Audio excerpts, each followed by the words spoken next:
নমস্কাৰ জামিনিজ কিচেনলৈ পুনৰবাৰ আপোনালোকক স্বাগতম জনাইছো বিগত ৰেচিপি কিটাত আপোনালোকে মোক যিদৰে মৰম চেনেহ দিছে মোৰ চেনেলটোক মৰম কৰিছে তাৰ বাবে মই আপোনালোকক ধন্যবাদ আৰু কৃতজ্ঞতা জ্ঞাপন কৰিছো পুনৰবাৰ মই আজি নতুন এটা ৰেচিপি লৈ আপোনালোকৰ মাজত উপস্থিত হৈছো হাঁহৰ মাংসৰ সৈতে টোপোলা ভাত আহকচোন আমি আজি প্ৰথমতে বৰা চাউল যেহেতু সকলোৱে নেখায় গতিকে মই জহা চাউলে লৈছো মই আধা কিলো জহা চাউল লম এতিয়া মই এই চাউলখিনি 4-5 ঘণ্টাৰ কাৰণে তিয়াই ৰাখিম আজি হাঁহৰ মাংসৰ কাৰণে প্ৰথমে মই কেইটামান পিঁয়াজ এনেদৰে কাটি ললো মিহিমিহিকৈ কাটি ললো এইবোৰ সঁজুলি আকৌ য'তে ত'তে নাপায় আপুনি অনলাইনত পাব নাইবা আপোনালোকে ক'ৰবাত শিৱৰাত্ৰি মেলা তেনেকুৱা ধৰণৰ মেলাবিলাকত পাব কাটিবলৈ সুবিধা হয় হাঁহৰ মাংসখিনিত মই চব কৰি থোৱা পিঁয়াজখিনি এড কৰিম নহৰু আদাখিনি আমি এনেদৰে চব কৰি ল'ম আদা নহৰু আৰু কেঁচা জলকীয়াখিনি মাংসত এড কৰিম মিঠাতেল আমি কেঁচা মিঠাতেল এড কৰিম হালধি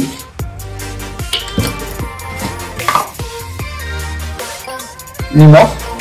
প্ৰয়োজন অনুসাৰে দিব সোৱাদ অনুসৰি গুড়ি 1 চামুচ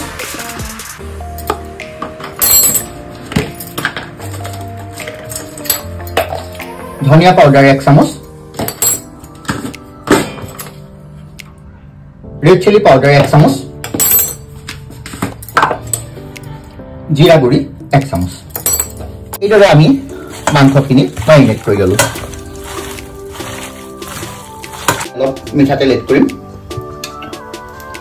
মিঠাতেল বেছি নিদিব কাৰণ অকণমান মাথোতে দিছোৱেই 2 কিলা তেজপাত আৰু 2টা শুকান জলকীয়া ইয়াত দিম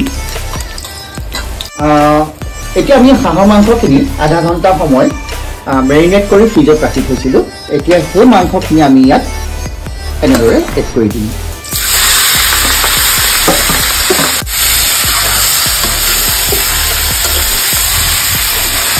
ঢাকনেৰে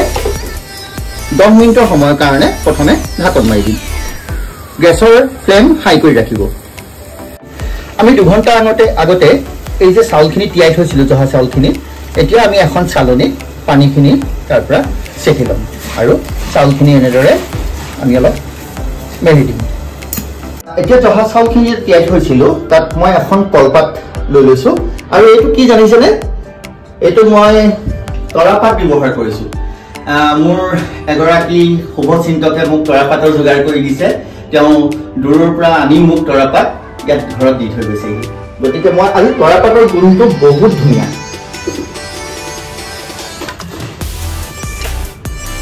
আমি এক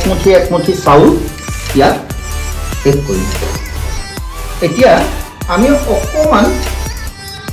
গুণটো ভাল ল'বৰ কাৰণে গৰু ঘিউ এড কৰিম অকণমান আৰু এইদৰে আমি এটা টোপোলা বনাই ল'ম টোপোলাটো আমি এনেদৰে কলপাতৰ থোৰেৰে বান্ধি ল'ম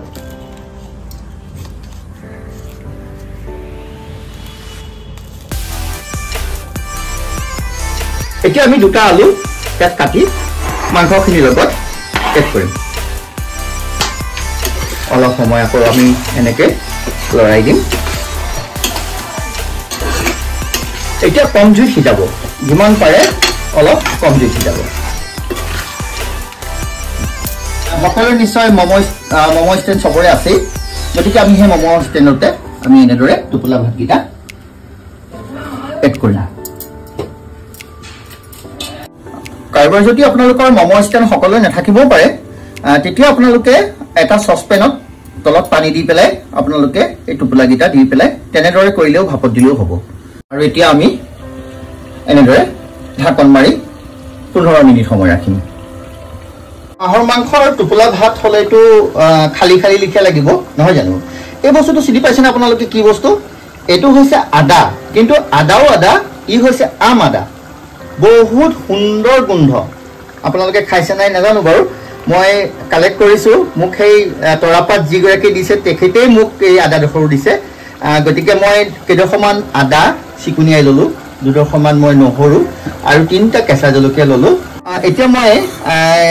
এটা মিক্সি জাৰত সৰু মিক্সি জাৰত এই আমাদাখিনি নহৰু আৰু জলকীয়া কেইটা লৈ এটা চাটনি তৈয়াৰ কৰিম অকণমান আমি পানী এড কৰিলো ইয়াত আৰু অকণমান সিজিবলৈ দিম নহলে আপোনাৰ বহুত সময় লাগে নহলে হাঁহটো সিজিবলৈ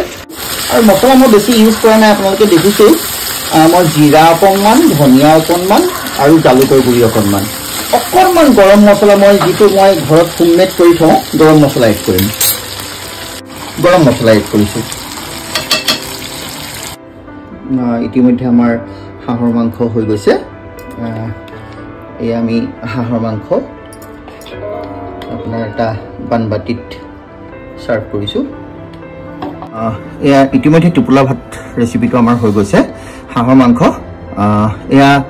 আম আদাৰ চাটনি এডোখৰ ডেমু আৰু এটা জলকীয়া আৰু এই টোপোলা ভাতটো মই খুলিম অকণমান সময় লাগে খালি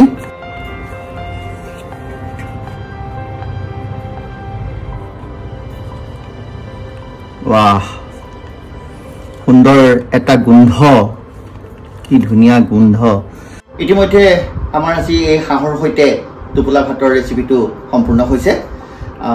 আপোনালোকেও এনেকৈ ট্ৰাই কৰি চাবচোন আৰু খাই কেনে পালে মোক জনাব